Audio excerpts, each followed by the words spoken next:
together. Right back where The we team, started, my man. the duo. Look at us. Full circle. Full circle. So And Jimmy Pendarvis, who's we've seen iterations of his deck all throughout the Swiss rounds and most previously in the top 4 match. 59 card,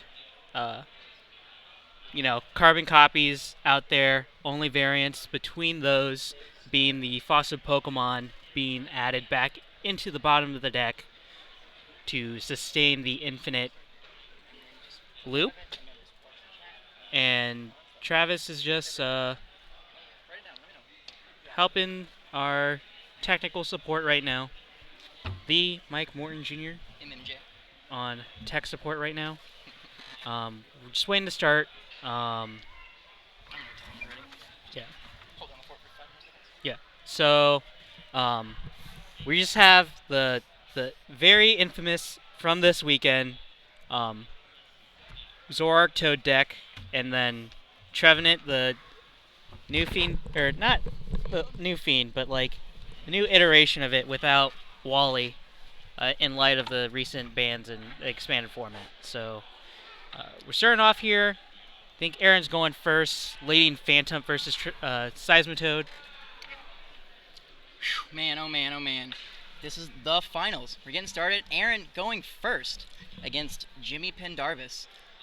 He's gonna drop the mysterious treasure. Yeah, discarding Trevenant. Looking through the rest of the deck, kind of searching through here, seeing what he's got, seeing what he's working with this game. I mean, getting rid of that Trevenant makes you think that hand was pretty good if he was getting rid of that Trevenant. You know? Yeah, you wouldn't just do that for no reason. Yeah, I mean, and it's your boy.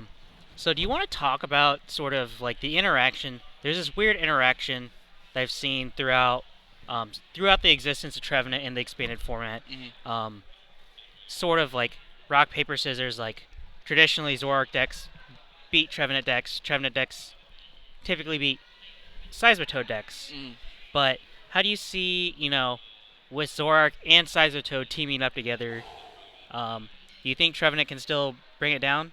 Oh, Aaron's going for the turn 1 let loose against Jimmy Pendarvis. Not only the turn 1 let loose, but he got 2 Phantoms with that. This is a great start from Aaron. He's not even using his one of Bridget. He doesn't need it. He doesn't need it. So, I mean, if you're Aaron, you got to be a little happy with this popping off here, You got Phantom, and then the shuffle to 4. I mean, yeah, let loose. I mean, Aaron doesn't want to get.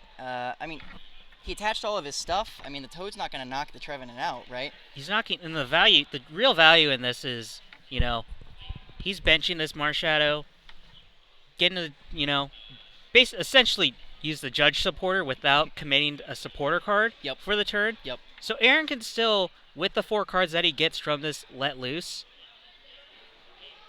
if he gets another supporter, he can, use that and press the advantage even further with its even stronger draw card. So. Oh yeah, and I mean So Aaron got the 4th Phantom. What a start! Man, don't need turn 1 Bridget. The scoop up Cyclone. He's going again. Dude, he wants to play out more cards and. Man, oh man, Aaron in the finals with scoop ups. Is this the first time scoop up Cyclones made the finals at a regional championship? In recent history, I'm pretty sure, but. Okay. Well, that wasn't finals, but I mean, yeah. So the last time Scoop Up Cyclone has made an appearance in a regionals top cut setting was at the last expanded regionals in Roanoke, Virginia, last season, piloted by Seagrove TCG's Jeremiah Schmutz. What was the deck? Trevenant. It was Trevenant. Very inspired by the legend Cena. Broken trees. Busted deck. Man, myth, legend.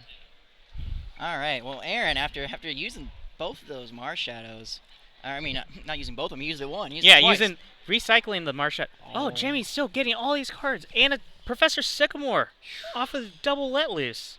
Man, that's that's the rough seas that he wants. I mean, so the rough seas, finding it very early is phenomenal for Jimmy. I mean, now he's got the 2 Lucamines. I mean, he's even got the parallel that he can start to go and look for it back in.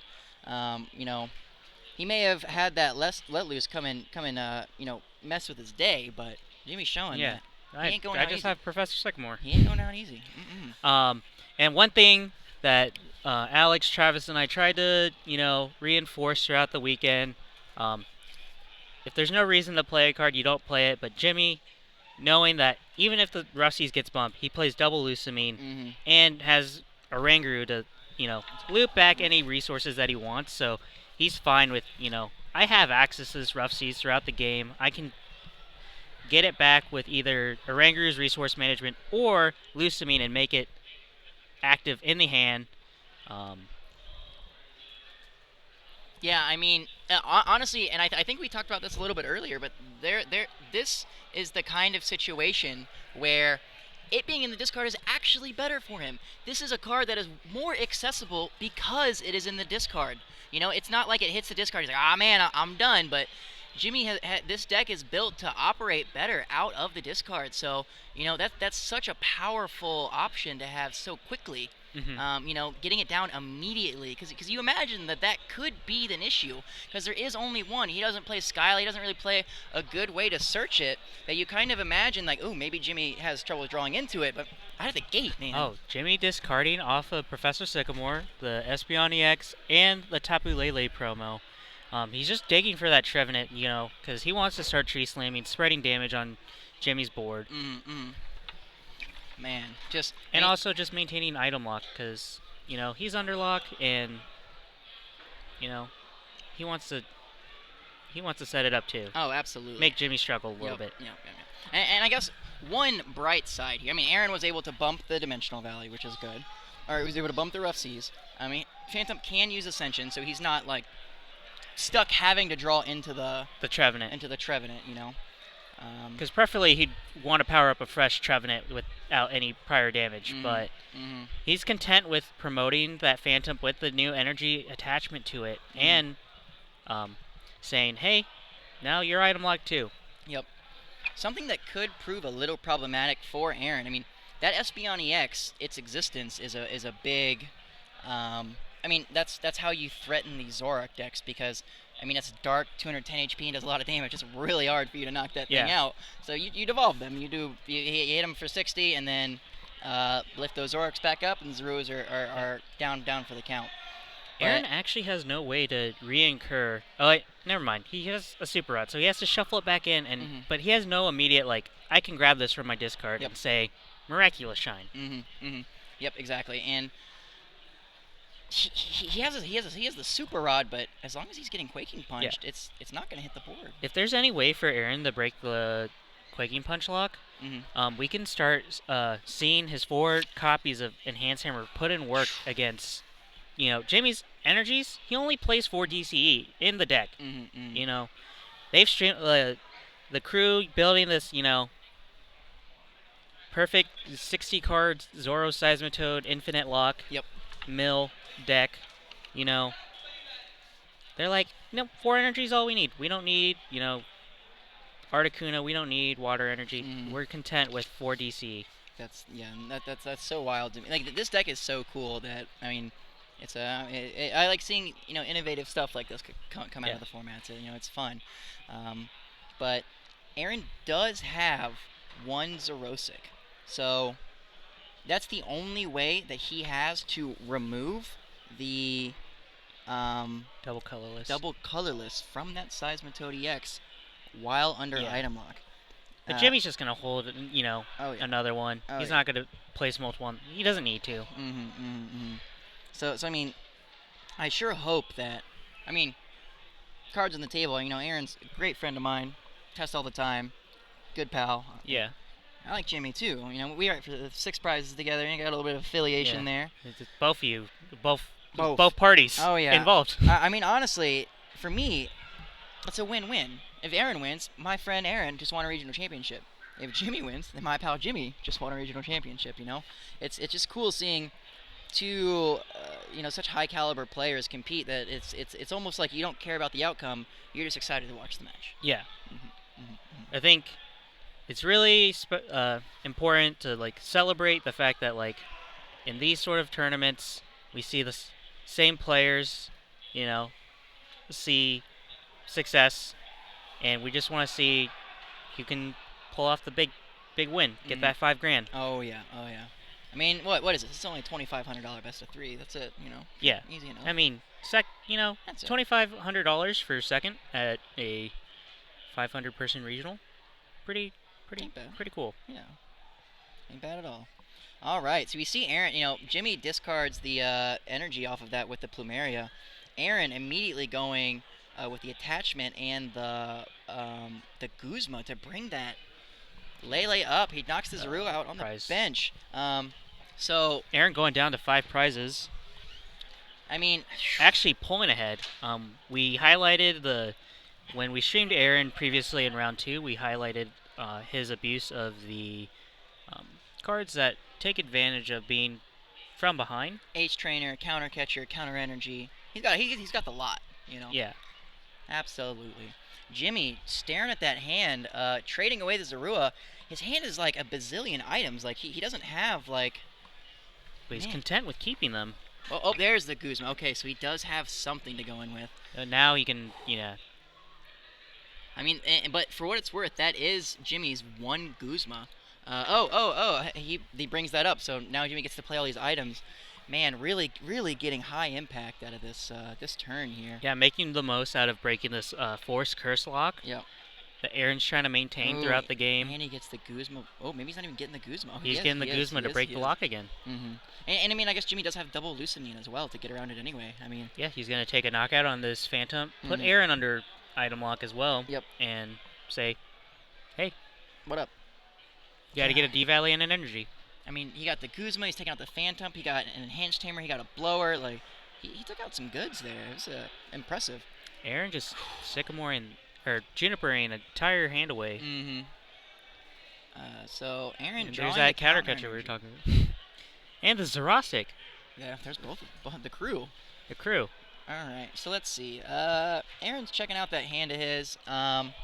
Doesn't really see. I mean, he drew the counter energy, but Jimmy did just take a prize, so they're even. They're even prizes, so it actually, I couldn't couldn't tell. Is that the counter energy or the counter? That's the catcher. The counter catcher. So he doesn't even have an energy. He couldn't even put that down if he wanted to. Man, oh man, that's not what Aaron wants to see. I mean, he's going to be taking these 30s from the Toad, and I mean, he's going to be giving Jimmy time to find that. Lucamine for the rough seas, Lucamine for Lucamine rough seas, etc. And once that loop starts, I mean, that's when Aaron starts to get in trouble. Yeah. So I think we always saw was a pass from Aaron. Jimmy looking through his deck. Because he put a Lele down. Yeah. That's why. Cool. Is Jimmy's line of play just, he grabbed the Lucamine with the Wonder Tag, and do you think coming from him, it's like, even if I'm not knocking out this Trevenant, I have time now. Yep. Like he's got to feel a sigh of relief seeing Aaron drop that Sycamore and miss the energy and the Dimension Valley. Just knowing that, I mean, or maybe he has a Dimension Valley but doesn't play it, right? But the important thing is Jimmy knows he missed an energy, and that's what's going to. Because the more Aaron plays Professor Juniper, he's already doing a lot of Jimmy's work for him. Yep. So we'll see if Aaron can, swing back tempo with, the right cards that he draws. No, that makes sense. And honestly, like, thinking about it, and there's that Lucamine. Lucamine for rough seas. Thinking about it, like, there is kind of a... I mean, Aaron's lock is much easier to break than Jimmy's is. Because Quaking Punch is it's an attack, right? Yeah, and it's active on the player as opposed to, like, oh, hey, if Trevenant leaves at any point from the active position, I don't have a lock. Yeah. Even if Aaron played double Lucamine as well, he wouldn't be able to loop cards the same way. Yeah, you can't fit the ring grooves in. Yep. Well, I mean, it's the fact, like, so Jimmy could Lucamine loop and get Guzma's back and always break the lock, but Aaron can't. I mean, if Aaron played Ranger, he could, but it's such a niche tech card. It's such a niche tech for, something. This deck literally popped up over the weekend. Yep. I mean, heading into this weekend. Absolutely, it was a little under the radar. Some spice that popped up. This was not on anyone but I guess these all incredible DDG players. Radar. So Aaron does end up getting the energy and the D Valley this turn, which is good. I saw Jimmy get back the rough seas. I did not see the other card he got back. Probably the parallel, if I had to guess, but I don't know his hand. I don't see what he got. Big hand on Jimmy's Yeah. end. So we're sort of seeing similar interaction between both players. Aaron's spreading 30 everywhere with Silent Fear and applying an item lock via passive ability. And Aaron's applying an item lock, just 30 at a time, one Pokemon, but, it's an active lock on the player. So similar, sort of similar, but, different enough. Yep. All right, so he did get that parallel back. Got it. So Jimmy's going to heal off all that damage on that. Clear 90 off his board, making Aaron's Tapu Lele. Oh. I mean, He plays the Tapu Lele he promo? plays the does, Tapu he Lele, does. but he can't play Super Rod yet. And Jimmy with that Guzma. A fresh Seismitoad built up. So yeah, gets the Guzma back. And see, this is what we're talking about. Like, Aaron's lock is easier to break for Jimmy. Jimmy has more outs than Aaron does to breaking the lock. But I mean, this is the kind of situation where maybe Aaron's Rosa can come and play. Jimmy plays the Guzma, sets up the second Toad, and is like, haha. Now there are 2 Toads ready. But if Aaron is able to rip the DC off the active Toad, suddenly Jimmy's only got 2 left. Yeah. Maybe he'll need to Ace Arola to get back in the other one, but it's not damaged right now, so. Yeah. So, based on that, would you go for taking the DC off the damage one, so he can't pick that up and I mean, then he would just discard it. Yep. Well, yeah. I mean, if he takes the energy off the damaged one, then the active one still has the DC, and that's and you want that to not have energy either. It's a hard position to pick because they both are powered up, and either way, there's a DC staying on the board. So, something. I mean, Aaron plays the end. I think that we've seen him draw that Xerosic and shuffle it back in twice now. I mean, you can really tell that Aaron is very aware that he only has one of those, and he's not just trying to throw it down as soon as he draws it. He's looking for that opportune moment to get the value out of it, right? He wants to make every stadium placement count because for him, there's no infinite. Yep. He's got 4. Yeah, he's got 4, and that he's got to make that count. Oh yeah. So, Aaron, I mean, as far as playing this matchup, I mean, he's doing it about as well as a human could, Yeah, but with all the resources Jimmy has been able to incur with Zoroark trades, and then also just, oh hey, Aaron put me down to 4, but it doesn't matter because I can rip Sycamore off. Right. So Jimmy dishing that counter catcher with the trade, drawing 2 more cards. Jimmy only having access to 1 trade may be problematic in the future, but it looks like you're doing. Oh, he gets that other Lucamine off of that trade. So you get this rough seas. He's looking like. Doesn't he? He's valuing to just get in the stadiums because. Doesn't he have?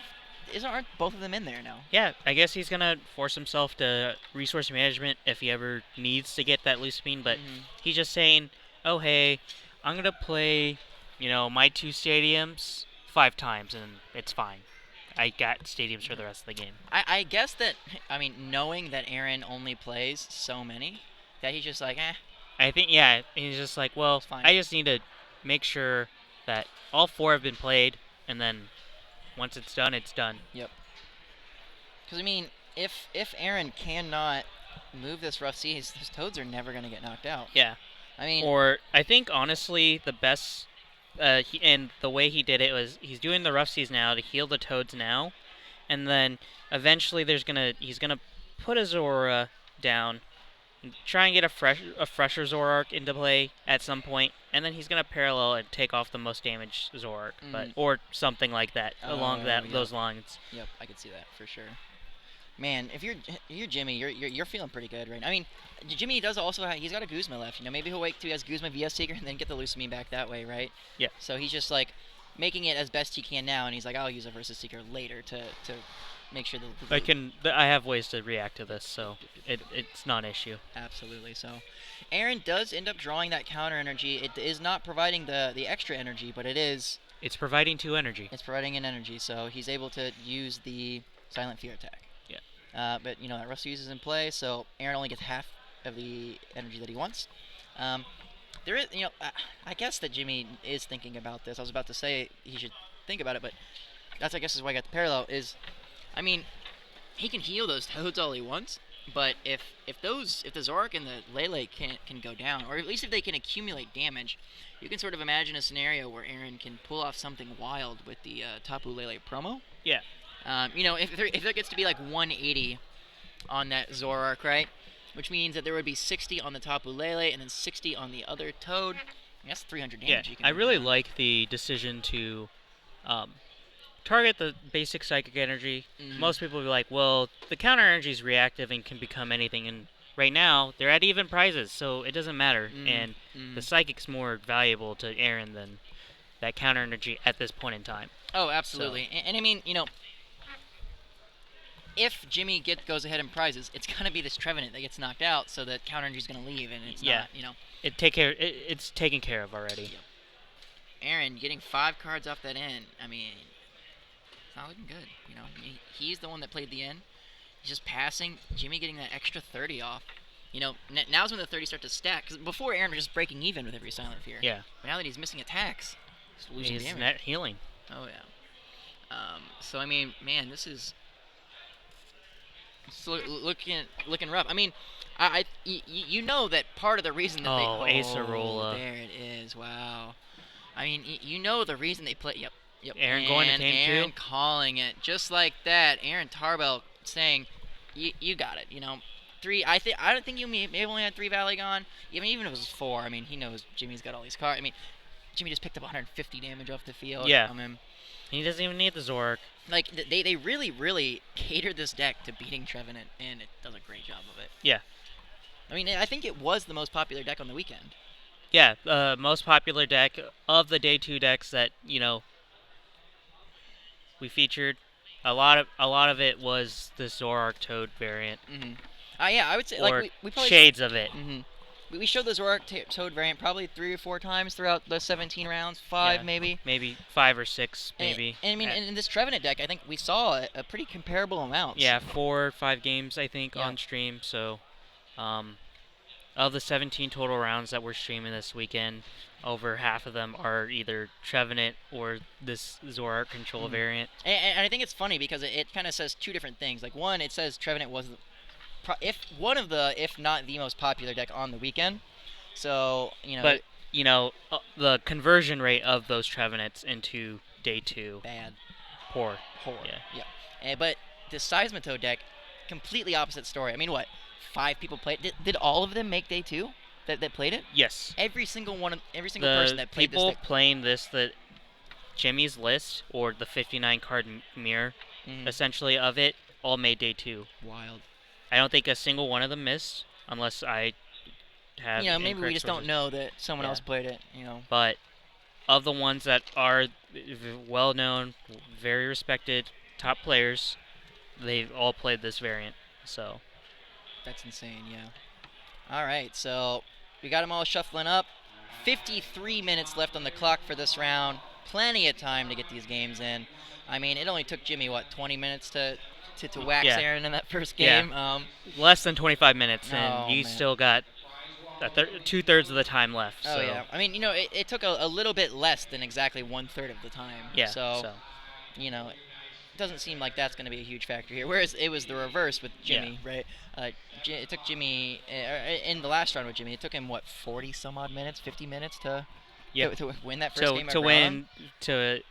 So it just shows, like, the different tempos of decks, and depending on the matchup, like some decks just have to play low and slow.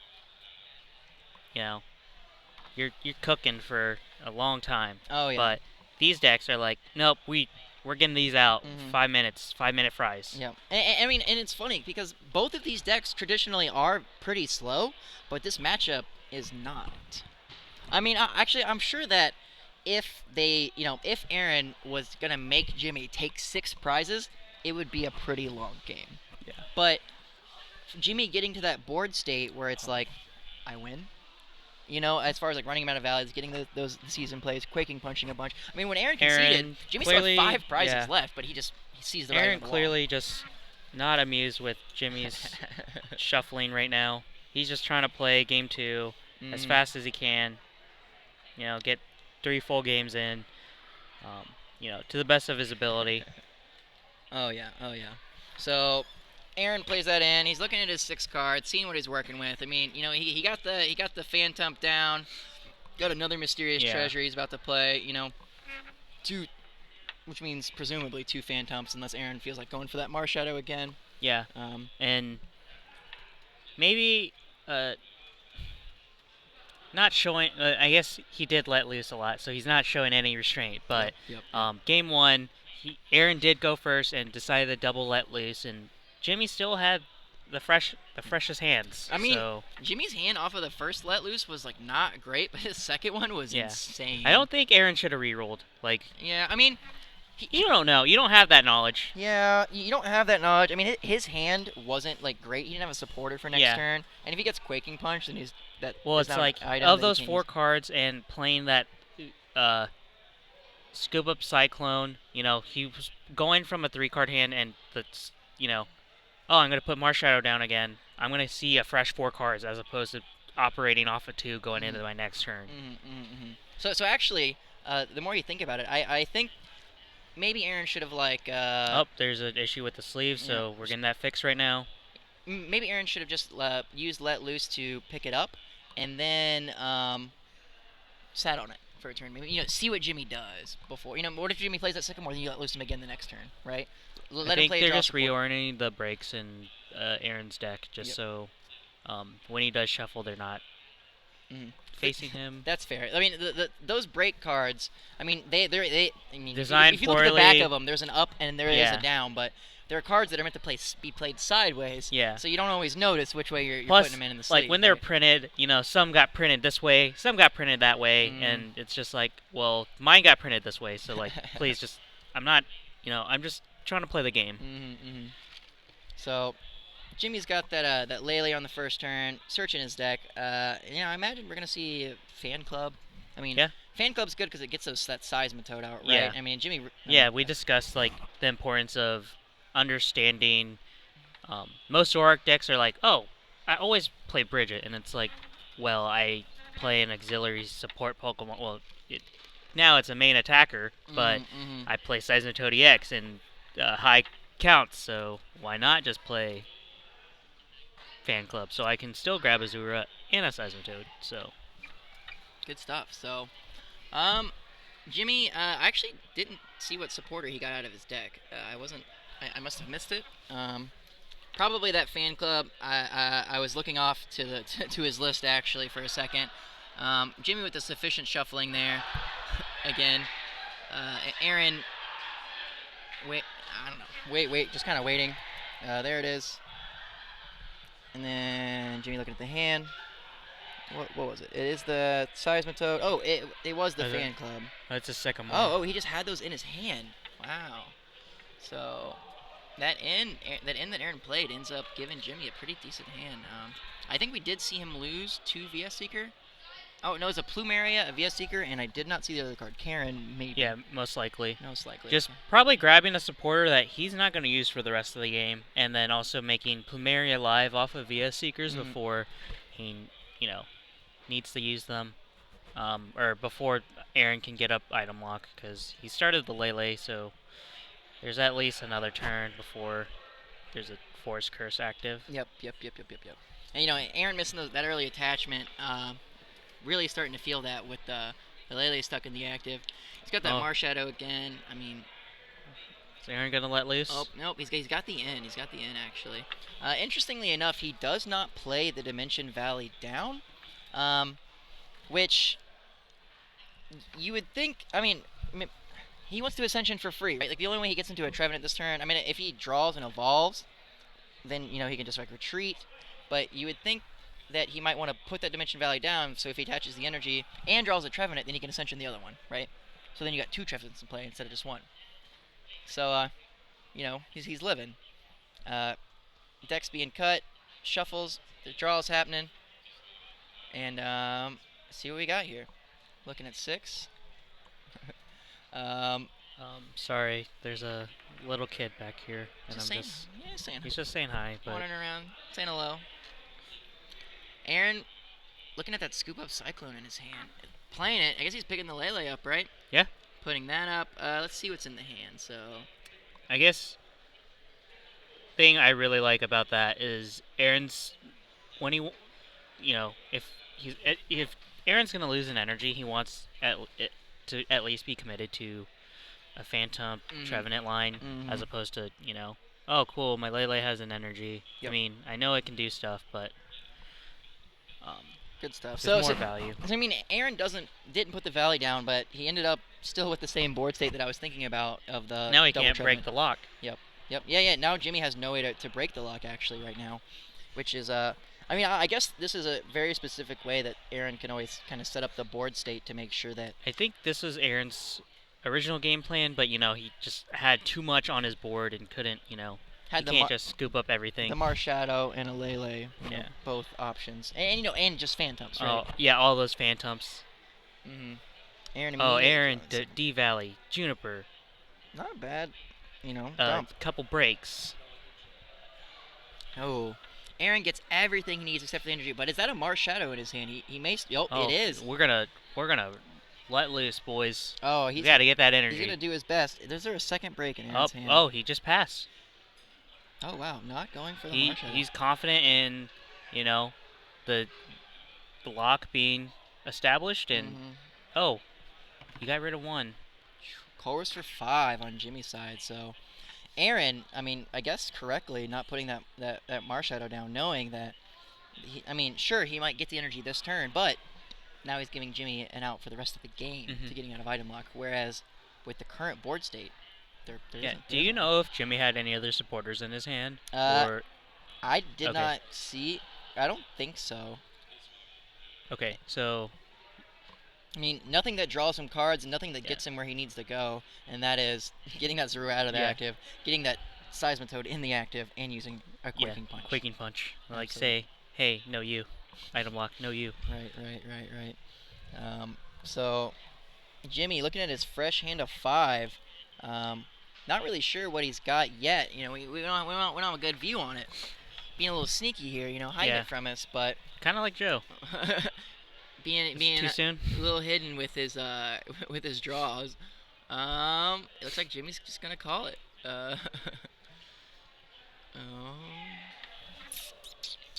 Aaron checking his discard. Drew the Tapu Lele promo. Let's see. I think the fully golden card's the counter catcher or the counter energy. Oh, VS Seeker. Probably just gonna play the end. Yeah. I mean, he's plus oneing Jimmy's hand. Jimmy didn't really do anything, but I guess Aaron didn't have another supporter, right? To that or pass, so this is the world we live in, This is, you gotta. Sometimes you just gotta. Exactly. So Aaron's sitting there waiting. Some instances, like you think it's like the less than optimal play, but actually day 1, round 9, we streamed. Good friend of ours, Oliver Barr, and he was going against Sableye. Sableye established lock, and before Oliver just conceded, he decided chorus for 1 for more information. It's like, nope. Yep. Game 2. Oh yeah. And sort of like he just had to see if he could do stuff, and he didn't. So. So we see Jimmy evolving into a Zoroark here. Discarding the trade or compressor off the trade. Now he's gonna play Gladian. Yep. It did look like it was his only supporter. Probably looking for a DCE if he didn't have it in hand. Yep. Man, I guess if you have the DCE, you take the knockout, right? It seems so risky with. His like normal game plan is going in with that Toad, and that's pretty safe. Keeping the lock, exactly. Stopping those 4 enhanced him from wreaking havoc. But if he's going in with that normal Zoroark game plan, then suddenly it becomes plays into the Aaron's like, oh hey, you made my stuff like. Nope, he's gonna go for that aggressive. What choice does he have?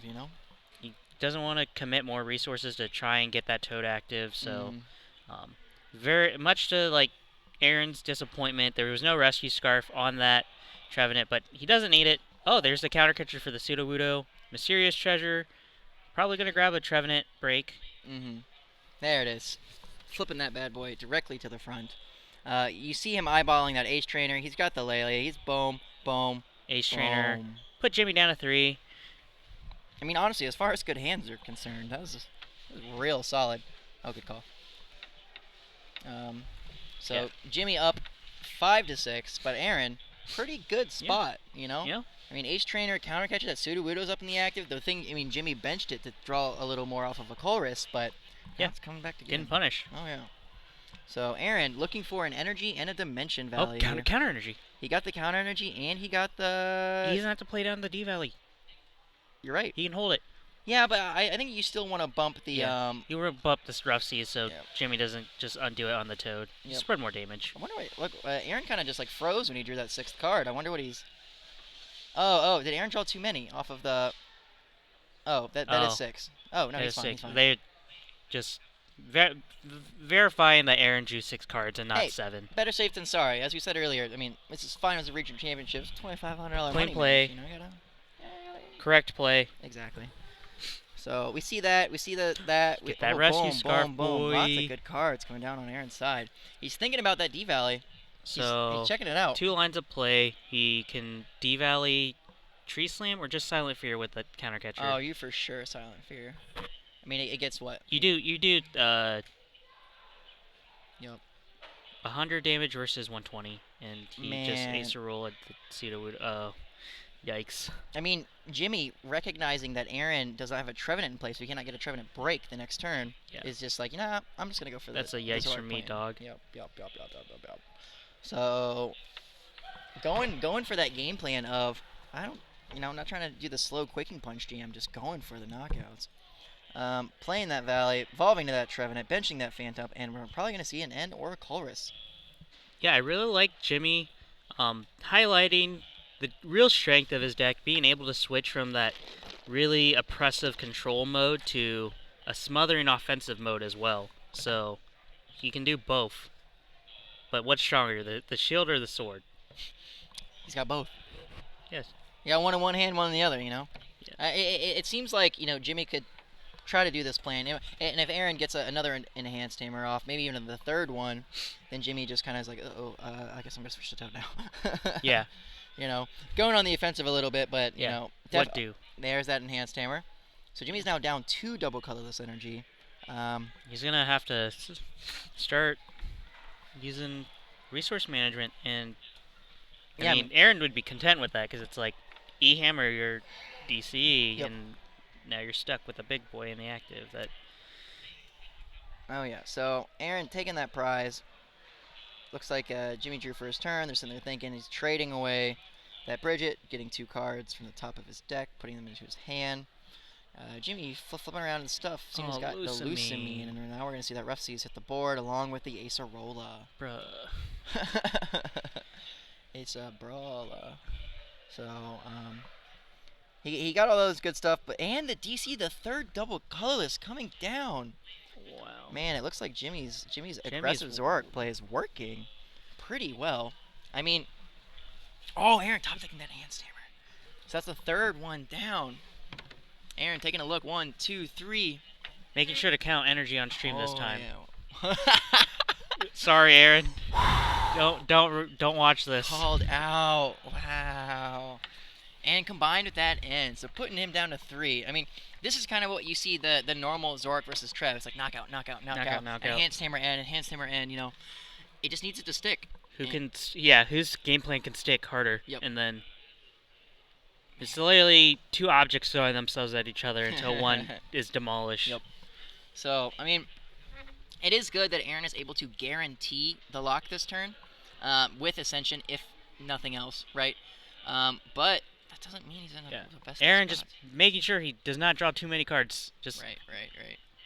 So similar to last time. Trevenant.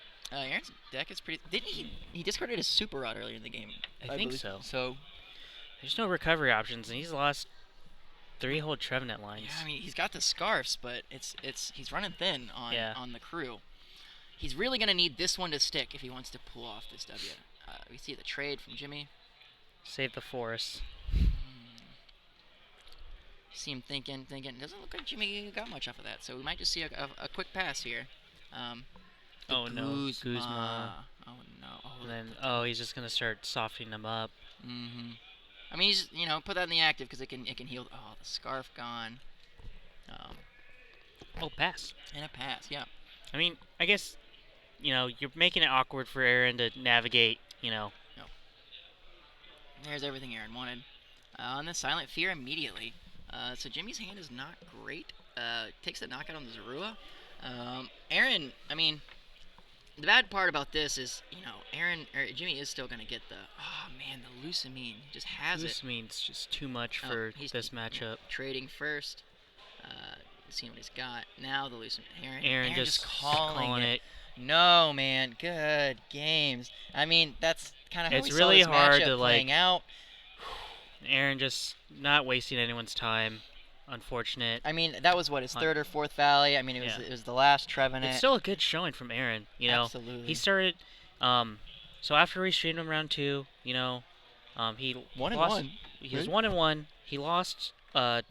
He started 2-2 day 1. Like after round 4, he was 2-2, and